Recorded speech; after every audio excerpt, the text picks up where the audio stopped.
You guys have been asking for this one for a while, and it's my top 5 tips for first-time home buyers. We're gonna go through some tips that I promise you will help you get the house you want, and make it less stressful. You'll feel more educated when you go through the whole process, and you're gonna get that house for a great price. So in this episode of Bold Prairie Real Estate, we're going through my top 5 tips for first-time home buyers.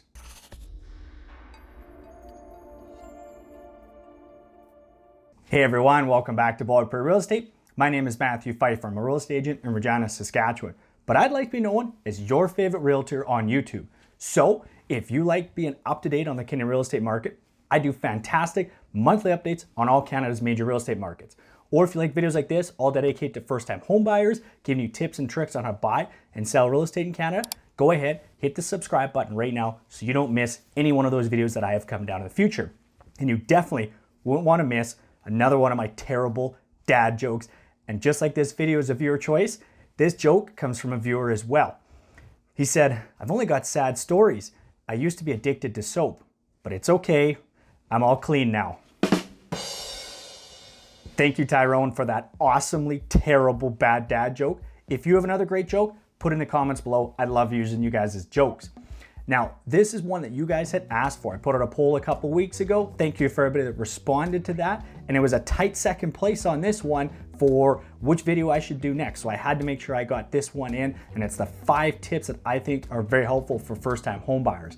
Now, this is gonna be kind of a quick video, but if you wanted a more in-depth guide on the home buying process in Canada, I'm gonna link up my home buyer guide video right here. There's some fantastic information in that one. But let's get into it, my top 5 tips for first-time home buyers in Canada. Okay, my first tip, and I think this is the number one most important thing that you should do when you're looking at buying a house, and that's get your pre-approval done. This is a written pre-approval with a mortgage specialist or a mortgage broker. Not one of these online, hit a couple of buttons, boom, you're approved for $1 million, let's go shopping. That's not what we're looking for.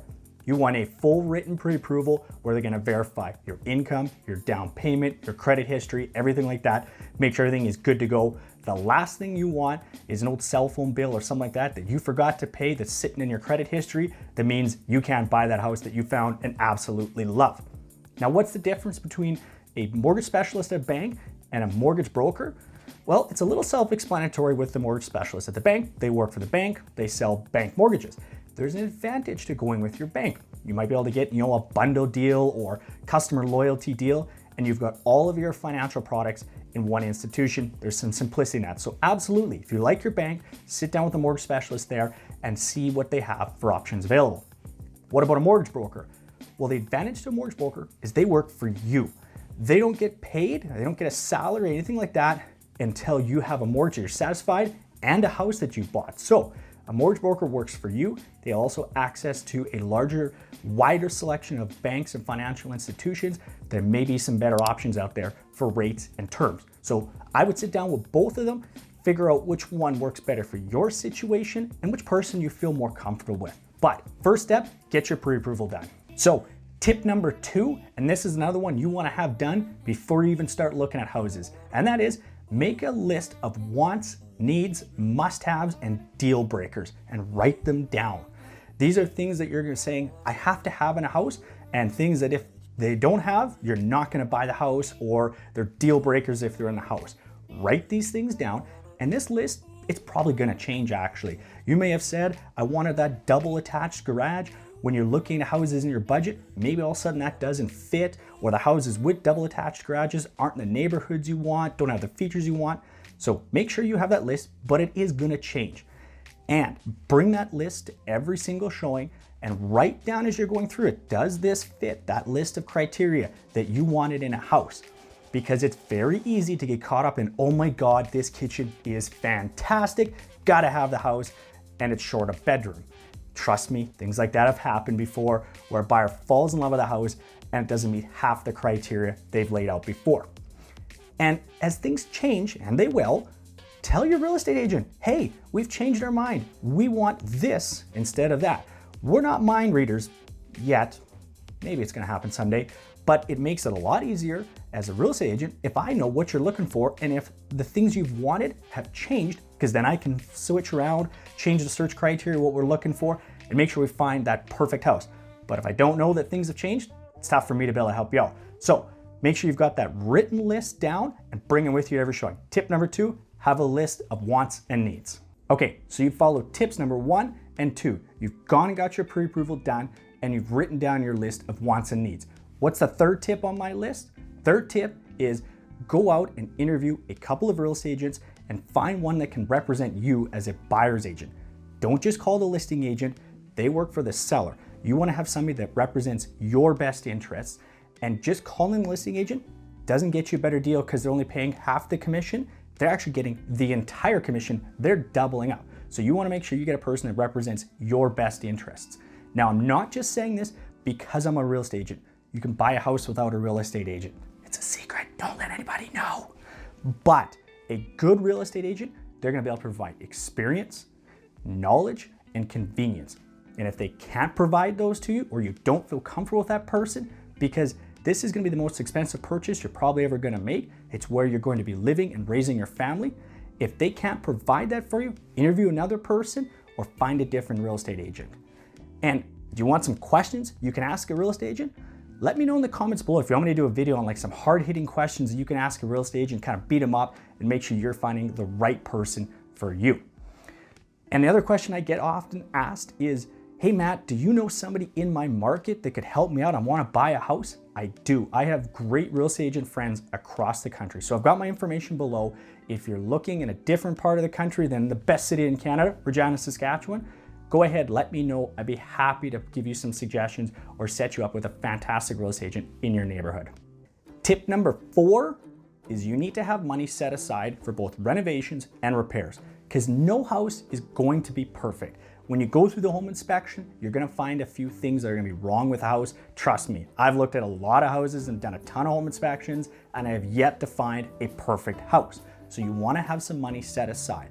I would have a couple of percent set aside ready for repairs. Things like shingles or furnaces or windows. Those are expensive items and can cost easily 1, 2, 3% of the value of the home to fix or repair. So have some money set aside, because every house is going to have that. And if you don't end up spending all that, fantastic. Now you've got a pool of money you can set aside for future repairs in case the shingles or the windows need to be done in 5 or 10 years from now. So have that set aside and ready to go. Now, depending where you're looking at, what price point you're at, obviously each house is going to require different levels of work.